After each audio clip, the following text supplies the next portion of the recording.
कभी लाल आतंक के साए में रह रहे बस्तर में अब बदलाव की बयार बह रही है। तो कभी यहाँ पे बस्तर में इन्वेस्ट कनेक्ट कार्यक्रम का आयोजित किया गया, जिसमें सीएम विष्णुदेव साय एक बार फिर से नक्सलियों के समूल खात्मे की बात को दोहराते हुए विकास की बात उन्होंने की, जिसका श्रेय गृह मंत्री अमित शाह के संकल्प को दिया जाता है और जिसे नक्सलियों ने भी अपना लेखा जोखा पेश करते हुए इस पर मुहर लगा दी है।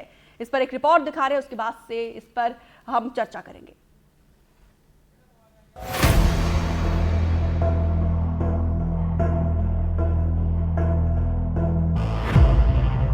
देश के गृह मंत्री अमित शाह का मार्च 2026 तक भारत को नक्सल मुक्त बनाने का संकल्प अब मूर्त रूप लेता हुआ दिखाई दे रहा है।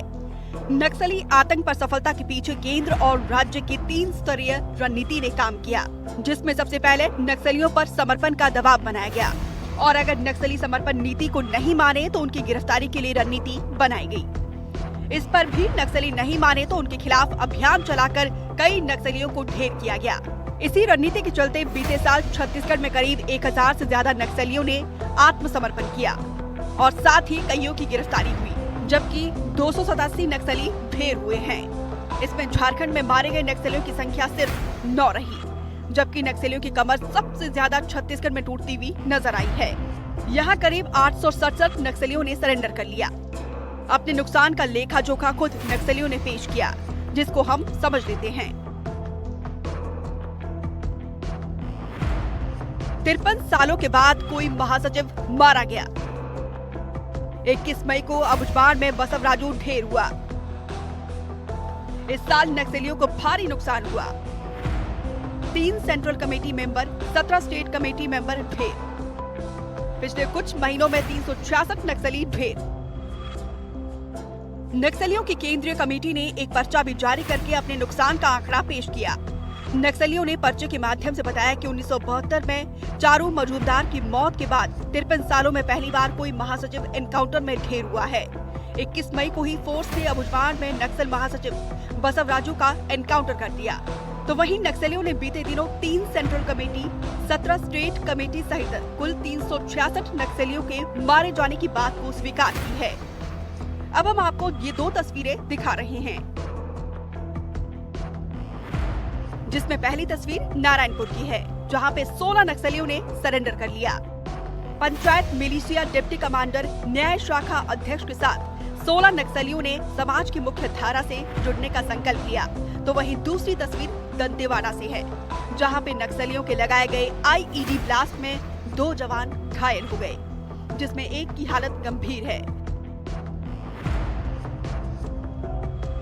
सीआरपीएफ 195वीं बटालियन के जवान बारसूर इलाके के मालेवाही में सर्चिंग पर थे। इसी बीच नक्सलियों के कायराना करतूत का शिकार हो गए। हालांकि बस्तर की धरती से सीएम विष्णुदेव साय ने एक बार फिर से नक्सलियों के समूल खात्मे का संकल्प दोहराया है। जिस तरह से हमारा बस्तर विकास की दृष्टि से पिछड़ा हुआ था नक्सलवाद के कारण, लेकिन अब सौभाग्य है कि डबल इंजन की सरकार भी है और हमारे माननीय प्रधानमंत्री श्री नरेंद्र मोदी जी और हमारे गृह मंत्री आदरणीय अमित शाह जी, उन्होंने ठाना है कि अगले साल 31 मार्च तक पूरे देश से नक्सलवाद को समाप्त करना है। और आप सब लोगों को भी अवगत है कि हमारे चाहे वो केंद्रीय सुरक्षा बल के जवान हैं, चाहे छत्तीसगढ़ पुलिस के जवान हैं, बहुत मुस्तैदी के साथ लड़ाई लड़ रहे हैं। लगातार ऑपरेशंस में सफलता मिल रही है, बड़े बड़े माओवाद न्यूट्रलाइज हो रहे हैं। तो माननीय प्रधानमंत्री जी का और माननीय गृह मंत्री जी का संकल्प अवश्य पूरा होगा।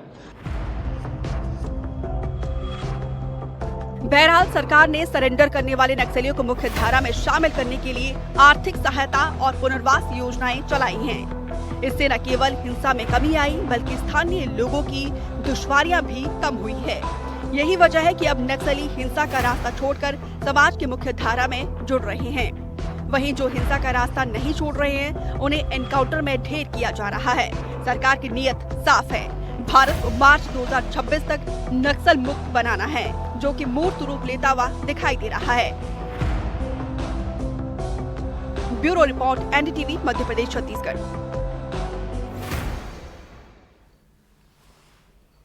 और इस पर बातचीत करने के लिए खास मेहमानों का पैनल हमारे साथ जुड़ चुका है। निर्मल कौर पूर्व डीजीपी झारखंड रही हैं और एमपी नथानिया रिटायर्ड आईजी सीआरपीएफ से, और साथ ही हमारे सहयोगी विकास तिवारी भी हमारे साथ जुड़ चुके हैं। आप दोनों मेहमानों का हमारे साथ जुड़ने के लिए, हमें समय देने के लिए बहुत बहुत शुक्रिया। सबसे पहले विकास, आपके पास आते हुए, क्योंकि मानसून जाते जाते एक बार फिर से हमारे जाबाज जवानों ने बड़ी कामयाबी हासिल की है। 1 करोड़ का जो सीसी मेंबर है वो ढेर हो गया है, और ओडिशा स्टेट का मेंबर भी जो है उसके भी ढेर होने की खबर निकलकर सामने आ रही है। हमने देखा अभी नक्सलियों ने खुद कबूला है कि उनका 53 सालों के बाद सबसे बड़ा नुकसान हुआ है। विकास, आपने नक्सलियों का आतंक भी देखा है, उनका वैचारिक प्रभाव भी देखा है। क्या उनकी विचारधारा वाकई में अब खत्म हो रही है, क्योंकि आप लगातार ग्राउंड जीरो पर रहते हैं, लोगों के बीच रहते हैं? देखिए, जिस तरह से जो तस्वीरें निकलकर साफ हो रही हैं और सामने आ रही हैं, उससे तो ये बात तय है कि ये बात तो मानना पड़ेगा, माओवादियों ने स्वयं भी इस बात को स्वीकार किया है कि माओवाद संगठन अभी सबसे बुरी स्थिति से गुजर रहा है। उन्होंने कल खुद अपने 11 पन्ने का एक बुकलेट जारी किया, जिसमें उन्होंने विधिवत सारी बातों का जिक्र किया और बताया कैसे कि अब 53 सालों के बाद उनका कोई दोबारा महासचिव मारा गया, 366 माओवादी उनके साथी मारे गए, जिसमें सबसे ज्यादा सेंट्रल कमेटी के, पहली बार इतनी बड़ी संख्या में सेंट्रल कमेटी के और स्टेट कमेटी के सदस्य मारे गए। वहीं उन्होंने ये भी स्वीकार किया है कि जो अभी की स्थिति है, परिस्थिति है, वो पीछे हटने वाली परिस्थिति है। हालांकि उन्होंने ये भी लिखा है अपने उस बुकलेट में कि ये भी उनकी एक रणनीति का हिस्सा है कि जब समय अनुकूल ना हो तो पीछे हटना हो और आगे चल के फिर आगे बढ़ के वार करना हो। लेकिन अभी की स्थिति में लगातार उन्हें बैकफुट पर जाने को मजबूर किया है। उनके संगठन की स्थिति ये हो गई है कि अभी बीते दिनों उनके पूरे संगठन में केवल 9 सेंट्रल कमेटी के सदस्य बचे हुए थे और साथ ही साथ 4 पोलित ब्यूरो ही बचे हुए थे। इस पर भी बयान निकलकर सामने आ रहा है कि कौन उनका नेतृत्व करेगा। हालांकि इस पर माओवादियों ने पुष्टि नहीं की है, लेकिन देव जी को नया कमान सौंपा गया है महासचिव का, ये बात भी जंगलों से निकल कर आई है। जो अभी हाल ही में जो बड़े सरेंडर माओवादी उनके द्वारा इसका खुलासा किया गया है, लेकिन अब उनके सामने चुनौती भी है, क्योंकि अब परिस्थितियां वो परिस्थितियां नहीं है जो 80 के दशक में बस्तर की परिस्थितियां थी। 80 के दशक में जिस तरह से सरकार से यहाँ के लोग पूरी तरह से कटे हुए थे, लेकिन अब सरकार उन इलाकों में घुसने की कोशिश कर रही है जो इलाका माओवादियों की वजह से अछूता था। तो अब माओवादियों के लिए वो वापिस वो माहौल नहीं मिलेगा जिससे कि वो दोबारा अपने आप को स्टैंड कर पाए। ये बात अलग है कि 53 साल पहले उनका महासचिव मारा गया था और उन्होंने उसके बाद से फिर से अपने संगठन को एक नई दिशा दी और फिर से उसे मजबूती भी प्रदान की, और वो माओवादी संगठन बस्तर में ताड़ मेटला, झीरम जैसी घटनाओं को अंजाम दिया, जिसमें 76 जवान और कांग्रेस की पूरी पीढ़ी समाप्त हो गई। लेकिन अब वो परिस्थितियां नहीं है और उसी के लगातार हो रहे नुकसान में आज एक और कड़ी जुड़ गई। उनके सेंट्रल कमेटी के सदस्य वैसे ही कम हो रहे हैं, उसमें एक और सेंट्रल कमेटी का सदस्य बालकृष्ण आज मारा गया है गरियाबंद के इलाके में। तो लगातार उनका मोरल डाउन हो रहा है। उसकी एक और कड़ी सामने आई है कि लगातार उनके, अब पहले तो निचले कैडर सरेंडर कर रहे थे, ये माना जा रहा था कि वो डर के कर रहे हैं, लेकिन अब उनका जो शीर्ष नेतृत्व है, जैसे हालिया, हालांकि पुलिस ने भी इसकी सूचना नहीं दी है, लेकिन मुझे ये भी जानकारी मिली कि सेंट्रल कमेटी की भी एक महिला माओवादी ने हाल में अभी तेलंगाना पुलिस के समक्ष समर्पण किया है, जिसे अभी पूछताछ और कस्टडी में रखा गया है। तो ये जो वैचारिक जो स्थिति है, मुझे लगता है वैचारिक स्थितियां भी कमजोर पड़ रही हैं। संगठनात्मक स्थिति तो कमजोर पड़ ही रही है। उनके बटालियन जो कि सबसे मजबूत थी उसकी कर रहे हैं। बिल्कुल बिल्कुल, उसी का ही हमें रिजल्ट देखने को मिल रहा है कि अब बस्तर भी जो है, अब वहां की भी तस्वीर बदल रही है। निर्मल मैम, आपके पास आते हुए, आपने देखा छत्तीसगढ़ में कैसे ताबड़तोड़ इस मॉनसून के समय में, जब सबसे ज्यादा कठिन होता है हमारे जाबाज जवानों को ऑपरेशन लॉन्च करके सफलतापूर्वक ऑपरेशन को अंजाम देना, तमाम परिस्थितियों को, विषमताओं को भेद कर और तमाम चुनौतियों को लांघ कर हमारे जाबाज जवान के बाद एक बड़े ऑपरेशन को अंजाम दे रहे हैं। और आज का दिन तो वाकई में काबिल तारीफ है, सैल्यूट हमारे जवानों के लिए। क्या झारखंड में बॉर्डर की तरफ, क्या उस तरफ भी इस तरीके से ऑपरेशन चल रहा है? झारखंड में कुछ तो चले। आपने देखा हिडमा अभी चाईबासा के जंगल से उसे ही गिरफ्तार किया गया था और भी वहां से गिरफ्तारियां हुई हैं। पर हाँ, छत्तीसगढ़ बहुत मतलब छत्तीसगढ़ में ये जो बहुत सघनता से अभियान चलाया जा रहा है, अभियान तो सब जगह चल रहा है, झारखंड में भी चल रहा है। 8-9 गिरफ्तारियां झारखंड में भी हुई और यहाँ पर जो हो रहा है छत्तीसगढ़ में, वो बहुत ही वेगवान है और बहुत ही अच्छा प्रहार कर रहे हैं उनकी जड़ों पर, माओवाद की जड़ों पर, नक्सलवाद की जड़ों पर। और आप देख रहे हैं कि आपने मानसून की बात की, मानसून में एक विशेष रूप से ऑपरेशन प्लान किया गया, ऑपरेशन मानसून, जो कि मानसून का इलाका उनके लिए बड़े फायदे का होता था कि वो उनका पीछा नहीं होगा, वो कहीं जाके छिप जाएंगे, कर जाएंगे। पर मानसून में भी उनको खदेड़ा जा रहा है देखिए ये बहुत ही, जो कि मार्च 26 तक करने की बात है, जो संकल्प लिया गया, और उस संकल्प के पीछे जो बहुत कार्य, उसको कार्यान्वित करने के लिए जो कार्रवाई की गई, जो केंद्र और राज्य सरकारों में जो तालमेल बैठाया, जो संसाधन आए, जो विकास का समग्र समाकीर्ण इंटीग्रेटेड डेवलपमेंट का एक मॉडल दिया गया, और जी सब तरह से मॉडल, मतलब फाइनेंशियल सेक्टर इंक्लूसिव डेवलपमेंट किया गया, जिसमें कि लास्ट से लास्ट आदमी जो सबसे निचले पायदान पर खड़ा है उसको भी समाज में मतलब सक्षम बनाया गया। ये उस सब का परिणाम है। और एक बात मैं आपको बताती हूँ, जी। बस्तर एक बहुत ही बड़ा जिला था, जो पुराना बस्तर, हम्म। जो आज 8 जिले हैं, बहुत अनमैनेजेबल था। और ये बात जो बस्तर को बांटा गया, ये अगर बहुत पहले हो जाती तो शायद इतना ज्यादा पनप भी नहीं पाता। और उसके अलावा जो अर्बन नेक्सल्स ने जो हमारे साथ किया, जैसे सलवा जुड़म को अवैधानिक करार कर दिया गया, कैसे मारा उन लोगों ने आके, नक्सलों ने आके, जब सुप्रीम कोर्ट से ऑर्डर आया था कि सलवा जुड़म के लोगों को उनको हटा दिया गया, तो लोगों ने आके उनके परिवार वालों को मारा, बहुत बुरी तरह से मारा। तो थोड़ा जो इंटेलेक्चुअल या जो पीछे से जो कह सकते हैं कि जो एक आइडियल, मतलब एक जो मुख्य सचेतक जो समाज है, कानून का दायरा है, जी इसमें कोर्ट्स भी है, सब कुछ है, अगर वहां से सपोर्ट मिलता तो शायद ये बहुत पहले ही काफी हद तक नियंत्रण हो जाता। पर देर आए दुरुस्त आए, अब ये एकदम लास्ट लेग्स पे है। और जो संकल्प माननीय गृह मंत्री ने लिया है इसको मार्च 2026 तक खत्म करने का, आप उसका परिणाम देख ही रहे हैं। जी आए दिन वो तो खुद ही कह रहे हैं, उनके तो फटाफट प्यादे की तरह सब लोग गिर रहे हैं। उनके जो घुड़सवार भी है और हाथी सवार भी है, वो एकदम फुट सोल्जर से भी बुरी तरह गिर रहे हैं। हम्म। और ये है कि अच्छा परिणाम दिखा रहा है सरकार की जो स्ट्रेटेजी है, जो कार्रवाइयां हैं, जो जमीन पे वो लोग कर रहे हैं, उसका वो लोग अपने मुंह से कह रहे हैं कि हम तो हार रहे हैं भाई, हम तो परेशान है, हमारे तो सेक्रेटरी मारा गया इतने सालों के बाद, 53 सालों के बाद, तो ही वो स्वीकार कर रहे हैं। इसका मतलब वो रियली बैकफुट पे आ गए हैं, और वो स्वीकार कर रहे हैं। उनके अपने जो उन्होंने अपना जो पेपर निकाला है, जो रिपोर्ट आई है 1-2 दिन पहले, उसमें उन्होंने खुद ही स्वीकार किया है कि हम तो बहुत ही मात खा गए हैं और हम बहुत ही उसमें हैं। तो बस अब यही है कि इनको इकट्ठे होकर पुनर्संगठित नहीं होने देना, फैलने नहीं देना, इसको एकदम जड़ से सफाया कर देना, कि बिल्कुल। एकदम अगर मूल, अगर जैसे वो आपने आचार्य चाणक्य का सुना होगा ना, कि वो कुशा के जड़ों में लस्सी डाल रहे थे कि कुशा के तृण सभी खत्म हो जाए।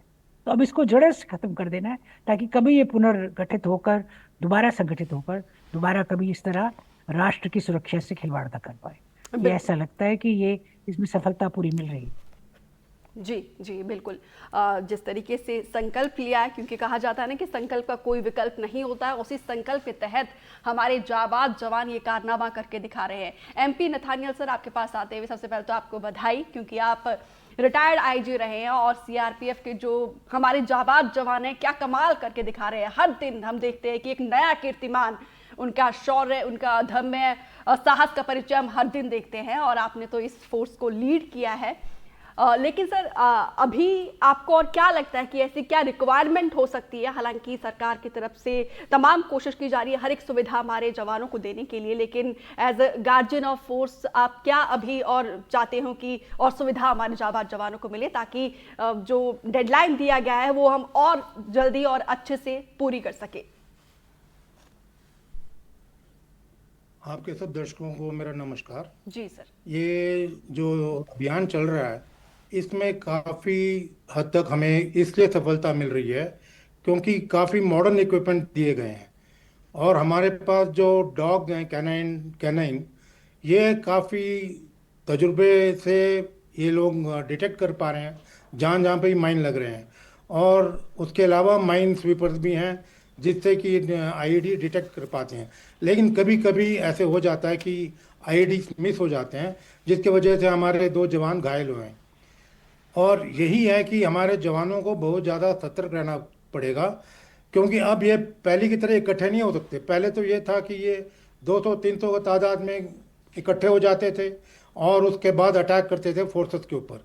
अब इनके लिए ये असंभव हो गया है, क्योंकि इंटेलिजेंस नेटवर्क हमारा इतना बढ़िया हो गया है कि अगर 3-4 भी कहीं घूमते हैं तो एकदम खबर लग जाती है फोर्सेस को, और वहाँ पे ऑपरेशन चलाई जाती है। क्योंकि इंटेलिजेंस नेटवर्क हमारा, उसके वजह से हमें इतनी सफलता। जी, नेटवर्क का थोड़ा सा इशू है, इसीलिए आवाज़ ठीक से नहीं पहुंच पा रही। दोबारा हम कनेक्ट करने की कोशिश करेंगे। विकास तिवारी, क्योंकि अब देखिए सरकार की अपनी कोशिश है। बीते दिन अभी हमने देखा सीएम विष्णुदेव साय वो खुद कह रहे हैं कि अब बस्तर की तस्वीर बदल रही है, यहाँ पे सबमिट करवाया जाएगा, इन्वेस्टमेंट आएगा, और जाहिर सी बात है वो एक बस्तर के बदलते हुए स्वरूप की तस्वीर हम सब देख रहे हैं। आपने वो टाइम भी देखा जब नक्सलवाद यहाँ पे खूनी खेल खेलते थे, और अब हमारे सुरक्षा बलों के जाबाज जवान देखिए ना सिर्फ इस ऑपरेशन को ऑपरेशन की तरह लड़ रहे हैं, बल्कि यहाँ के लोगों के दिल और दिमाग को भी जीतना है। तो ये कितना कारगर होता हुआ आपको नजर आ रहा है? देखिए, ये बहुत अहम बात आपने कही है। जिस तरह से मैं अभी दोनों पूर्व अधिकारियों को सुन भी रहा था, और सबसे खास बात आपको बताऊं कि बहुत ही क्रूशियल टाइम है अभी बस्तर के लिए। 31 मार्च के बाद अगर सरकार दावा करती है कि माओवाद पूरी तरह से समाप्त हो गया है, लेकिन इसके लिए हमको 31 मार्च का इंतजार करना पड़ेगा। मैं आपको बताऊं, अगर आपको मैं थोड़ा सा पीछे ले चलूं, 4 दशक पीछे, तो आपको बताऊं कि बस्तर में पुलिस की वजह से माओवाद का आना नहीं हुआ। बस्तर में सरकार की जो लापरवाही थी, या बस्तर को जिस तरह से अनाथ छोड़ दिया गया था, और यही वजह है कि वहां उनको स्पेस मिला और माओवादियों ने अपनी जड़ जमाई है। पुलिस के फोर्स तो अभी भी अपनी काम पूरी ईमानदारी से कर रही है, और यही वजह है कि इतनी बड़ी बड़ी सफलताएं मिल रही हैं, और इसका पूरा दारोमदार और पूरा श्रेय फोर्स के ऊपर ही जाता है जो सफलताएं मिल रही है। अब यहाँ सबसे अहम काम है प्रशासन का काम करने का, कि उन ग्रामीणों को उस भरोसे पर वापस कायम रखना कि वो वापस सरकार का साथ छोड़कर माओवादियों की तरफ ना जाए। मैं भी पढ़ रहा था कहीं पे कि इंद्रावती टाइगर रिजर्व में फिर से फोर्स का कोई एक बड़ा इलाका घेरा जा रहा है, जो कि 750 एकड़ का इलाका है, और इंद्रावती टाइगर रिजर्व से ग्रामीणों को, कुछ गांवों को खाली कराए जाने की भी तैयारी चल रही है। अगर इस तरह की काम किए जाए, बोधघाट परियोजना को लेकर मुख्यमंत्री ने कहा है कि बोधघाट परियोजना बनेगा जिसमें लगभग 44 गांव डूबान में आ जाएंगे और उन्हें विस्थापन करना पड़ेगा। 4 नए खदान यहाँ पर बस्तर में फिर से अलॉट किए गए हैं, जो कि 4 नए खदान एनएमडीसी के लेवल के होंगे, और उस स्तर पर वहां पर खनन का कार्य किया जाएगा। एनएमडीसी ने जिस तरह से यहाँ पर खनन का कार्य किया, और उसका फायदा वहां रहने वाले लोगों को ना मिला, बल्कि बाहरी लोगों को ज्यादा मिला। वहां के ग्रामीण जिनको उनका सीधा लाभ मिलना चाहिए था, उनके खेतों में लाल पानी एनएमडीसी के द्वारा, उत्खनन के द्वारा गया है। तो अगर इस तरह के काम किए गए तो मुझे लगता है कि ये बहुत क्रूशियल टाइम है और बहुत नाजुक समय है कि ग्रामीणों का वो भरोसा ना खोए सरकार, क्योंकि फोर्स बहुत मेहनत से ये काम कर रही है। फोर्स अपनी जान की बाजी लगाकर उन इलाकों पे चप्पे चप्पे पर जाकर माओवादियों को ढूंढ रही है। जिस तरह से निर्मल मैम ने कहा कि जड़ से खत्म करना पड़ेगा, और चाणक्य आचार्य का भी उन्होंने उदाहरण दिया, तो जड़ से खत्म करना, क्योंकि हमको माओवादियों को नहीं खत्म करना, माओवाद को खत्म करना है, विचारधारा को खत्म करना है। क्योंकि अगर थोड़ी सी भी विचारधारा बची रहेगी तो ये फिर से फैलने में समय नहीं लगेगा, अगर सरकार से विमुख हो गए वो आदिवासी तो उसके लिए अब सरकार को क्या काम करेगी, किस तरह से लोगों को जोड़ेगी। आज बहुत बड़ा इन्वेस्टर मीट भी हुआ बस्तर में, जिसमें कि 52,000 करोड़ तक के एमओयू साइन होने की बात भी मुख्यमंत्री ने कहा। मुख्यमंत्री ने हालांकि ये भी बात को कहा कि अगर आगे चलकर बस्तर के आदिवासी चाहेंगे तो उनसे चर्चा करके बड़े उद्योग लगाए जाएंगे। अगर ऐसा हुआ तो निश्चित ही तौर पर बस्तर के लिए बहुत ही अच्छा समय आएगा। छोटे छोटे उद्योगों पर ज्यादा फोर्स किया जाएगा, ज्यादा फोकस किया जाएगा, इस बात का भी जिक्र आज मुख्यमंत्री ने कहा। और बिल्कुल निश्चित ही तौर पर बस्तर के आदिवासी छोटे छोटे ही उद्योग के जरिए अपने आप को विकसित कर पाएंगे। अगर ये जो चीजें बोली जा रही हैं, जब अगर ये जमीन में यथार्थ तौर पर उतारी जाएंगी, तब मुझे लगता है कि माओवाद को दोबारा पनपने के लिए वो जमीन नहीं मिल पाएगी। लेकिन कहीं भी अगर सरकार ने अपनी कही गई बातों से मुखरे या बिफरे, तो फिर निश्चित ही तौर पर माओवादी इसी कमजोर कड़ी का इस्तेमाल हमेशा अपने आप को मजबूत बनाने के लिए करते हैं। आने वाले समय में अगर मैनुअल रेंज, बोधघाट परियोजना और इंद्रावती टाइगर रिजर्व से कुछ गांवों को खाली कराने के काम, या 4 खदानों के बाद अगर आदिवासियों की जमीनों में किसी तरह का कब्जा होना या उनकी जमीनों से उनको बेदखल करने का काम किया जाएगा, तो मुझे लगता है सरकार के खिलाफ एक विरोध फिर से उत्पन्न हो सकता है। तो इस पर बहुत फूक फूक कर कदम रखने की आवश्यकता सरकार को है। पुलिस ने अपना काम बखूबी किया है, बखूबी कर भी रही है, पूरी ईमानदारी से कर रही है फोर्स। हमारे जवानों की ये मुस्तैदी ही है और वो मेहनत ही है कि वो लगातार उस इलाके में जाके, जिस इलाके को कभी माओवादी अपना साम्राज्य माना करते थे, उस इलाके में जाके वो तिरंगा फहरा रहे हैं, उस इलाके में कैंप स्टेब्लिश कर रहे हैं, ग्रामीणों को अपने साथ जोड़ने की कोशिश करें। लेकिन अब सरकार के जिम्मे है, सरकार बिल्कुल क्या विकास, हमारे जाबाज जवानों का शौर्य तो हम हर दिन देखते हैं।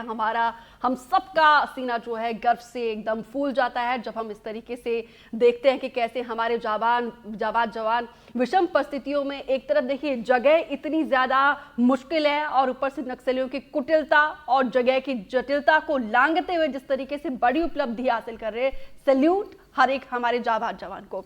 निर्मल मैम, आपने कहा कि नक्सलियों को, माओवाद को, उसके विचारधारा को समूल नाश करना है। हमें हमारे जाबाज जवानों पे पूरा भरोसा है, मार्च 2026 से पहले ही इस डेडलाइन को वो पूरा करेंगे। लेकिन उसके बाद जो चुनौती है, क्या क्या आप देख रहे हैं? देखिए, उसके बाद सबसे बड़ी चुनौती होगी विकास की, क्योंकि इस इलाके को कई लंबे अरसे तक विकास से वंचित रखा गया है। जैसे आज इन्वेस्टर्स मीट हुआ, विकास होगा, स्थानीय लोग क्या चाहते हैं उनकी इच्छा से होगा, और वो जो टैंक रेजिमेंट का जो रेंज बन रहा, फायरिंग रेंज, वो होगा। बहुत सारे इलाके जैसे जहां पर रेवेन्यू सर्वे ही नहीं हुआ, तो रेवेन्यू सर्वे कभी नहीं हुआ है, रेवेन्यू रिकॉर्ड्स नहीं है, वो रेवेन्यू सर्वे करवाना पड़ेगा प्रशासन को। और जो बाकी जैसे जो प्राइमरी हेल्थ केयर है, टर्शरी है, सेकेंडरी है, उसके संसाधन देने होंगे, शिक्षा देनी होगी, वहाँ के लोगों को देश की मुख्य धारा से जोड़ना होगा। और जो डेमोक्रेटिक प्रोसेस है कि अपना जो इलेक्शंस हैं, वोटिंग है, उस सब में लोगों को जागरूक करना होगा कि आप अपनी बात कहिए, आइए इलेक्शन में, आपको जो पसंद है उसको वोट कीजिए और अपने आप का रिप्रेजेंटेशन लीजिए। आप आइए, विधानसभा में भी आइए, आप लोकसभा में भी आइए, आप सरकार से अपनी बात मनवाइए, आप जो चाहते हैं वो उसको आप वोट से मनवाइए। और ये जो जबरदस्ती जो आपको गोलियों से लोग भून रहे हैं, आप तो दोनों तरफ से पिस रहे हैं, बेचारी जनता तो सब तरफ से पिस रही है, क्योंकि उसको तो ना तो जो नक्सलवादी है वो लोग भी तंग करते हैं, और जब सरकार भी घूमती है बार बार उनसे पूछती है, वो उनको वहां से भी परेशानी होती है। तो जनता के लिए अब बहुत ही मतलब अच्छे दिन आए हैं, और उनके लिए विकास हो रहा है, कम्युनिकेशन है, ये जो मल्टी प्रोंग स्ट्रेटेजी है, ये बहुत सारे सिरों पर इकट्ठा काम हो रहा है। और जो एरिया लिबरेट हो रहा है, पूरा डेवलपमेंट हो जाता है एरिया, उसके बाद उसके पीछे पीछे पूरा सरकार का सिस्टम मूव करता है, चाहे वो विकास के कार्य हैं, बैंकिंग है, जितनी भी चीजें हैं, सब रिमोटेस्ट कॉर्नर में आपको उपलब्ध करानी पड़ेंगी। जी। और मुख्य धारा से जोड़ने का सबसे अच्छा तरीका यही है। कम्युनिकेशन तो देखिए अच्छा हो गया, टावर्स लग रहे हैं, सड़कें बन रही हैं, लोगों के लिए डिस्पेंसरी या मेडिकल फैसिलिटीज दी जा रही हैं, बैंक इत्यादि खुल रहे हैं, फाइनेंशियल इंक्लूजन है, और जितनी भी स्कीम्स है गवर्नमेंट ऑफ इंडिया की, जो भी योजनाएं हैं केंद्र सरकार की या राज्य सरकार की, वो हैं। और मैं तो ये कहूँगी कुछ विशेष योजनाएं विशेष रूप से ऐसे इलाकों के लिए जरूर शुरू करनी चाहिए। उनकी उनकी एक खास समस्याएं हैं, और वर्षों से वो लोग पीड़ित रहे हैं, दबे रहे हैं, कुचले रहे हैं। और जो जैसे माइनिंग की बात हुई, मिनरल रिच एरिया है, वहाँ पे बहुत खनिज पदार्थ है, खनिज बहुत है, पर खनिजों का एक्सप्लॉयटेशन कई बार अपने साथ साथ एक और तरह की समस्या लाता है। तो उसको भी एक बहुत ही मतलब कंट्रोल तरीके से, और उसको की एकदम पॉजिटिव तरीके से लागू करने की जरूरत है, ताकि एक तरह के शोषण से हटके बेचारे ग्रामीण या बेचारे आदिवासी या बेचारे स्थानीय निवासी दूसरी तरह के शोषण के चंगुल में ना पड़ जाए। ये भी, इसके लिए भी वॉचफुल रहने की जरूरत है, ताकि वो लोग अपना, और अब बच्चों के लिए एजुकेशन चाहिए, बच्चों के लिए अवेयरनेस चाहिए, एजुकेशन चाहिए, हेल्थ चाहिए, सब फैसिलिटीज चाहिए, ये जरूर मुहैया कराई जानी चाहिए। और एजुकेशन तो बहुत ही अच्छे लेवल की और बहुत ही कम दाम पर या मुफ्त में, गवर्नमेंट के तो कितने सारे स्कूल हैं। आपने बहुत देखा, जैसे कि आपने देखा नारायणपुर में जो किस तरीके से आगे की चुनौतियों को हम पार कर सकते हैं। एमपी नथानियल सर, आपने कहा कि भरपूर यहाँ पे सुविधाएं मिल रही है हमारे जाबाज जवानों को, लेकिन इस लक्ष्य को पाने के लिए फिलहाल आपको क्या चुनौती नजर आती है? इसमें यह है कि सबसे पहले डेवलपमेंट के लिए ऑलरेडी काफ़ी काम शुरू हो चुका है, जैसे कि हेल्थ के तौर पे, एजुकेशन के तौर पे, और उसके अलावा जो सरेंडर कर रहे हैं उन लोगों को काफ़ी अमाउंट भी दिया जा रहा है, 50,000 शुरू में दिया जा रहा है, फिर उसके बाद उनको रिहेबिलिटेट भी किया जा रहा है। तो इन सब सुविधाओं के लिए जब इनके ऊपर ऑपरेशन चल रहे हैं तो काफ़ी लोग मारे जाते हैं, जिससे कि इनका मोरल डाउन हो जाता है। और मोरल डाउन जब इनका है तो इसमें ऑब्वियस है कि ये लोग सरेंडर ज़्यादा से ज़्यादा तादाद में करेंगे। और पिछले कुछ महीनों में हमने देखा भी है कि 20-20, 30-30 का तादाद में आके सरेंडर कर रहे हैं, और उतने ही तादाद में मारे भी जा रहे हैं लोग। तो इसमें ये फ़ायदा है कि ज़्यादा से ज़्यादा ऑपरेशन चलाया जाए, और जितने मारे जाएंगे उतने उतने ज़्यादा सरेंडर भी होंगे। और उसके अलावा जो डेवलपमेंट हो रहा है उसके वजह से वो लोग ज़्यादा बाहर आके सरेंडर करेंगे और उससे गवर्नमेंट को काफ़ी फ़ायदा होगा। अभी इन्होंने एक नया अपना सचिव चुना है, जनरल सेक्रेटरी, जिसका नाम है तिपरी तिरुपति। ये इसके और भी कई नाम हैं। अब ये जो है आप देखिए पिछले 3.5 महीनों में ये डिसाइड नहीं कर पाए कि कौन इनका नेता होगा। अब ये भी अनऑफिशियली खबर है कि ये जो है अभी जनरल सेक्रेटरी चुना गया है। बिल्कुल और इसके वजह से और उनके बिल्कुल माफी चाहूंगी सर, आपका अनुभव, आपका सुझाव बहुत मायने रखता है और उम्मीद करते हैं कि लक्ष्य बहुत जल्दी प्राप्त हो। हमारे जाबाज जवानों को इस तरीके से निरंतर उनका ऑपरेशन चलता रहे, ऐसी कामयाबी मिले, हम ईश्वर से यही कामना करते हैं। और निर्मल मैम, आपने जो सुझाव दिया है 2026 के बाद जो चुनौतियां को हम पार कर सकते हैं वो भी बहुत ही अहम रहे हैं। और विकास तिवारी, आपका भी हमारे साथ जुड़ने के लिए बहुत बहुत शुक्रिया। एक बार फिर से आप तीनों का हमारे साथ जुड़ने के लिए, अपना कीमती समय देने के लिए बहुत बहुत धन्यवाद। तो फिलहाल इस खास बुलेटिन में इतना ही, दीजिए इजाजत, नमस्कार।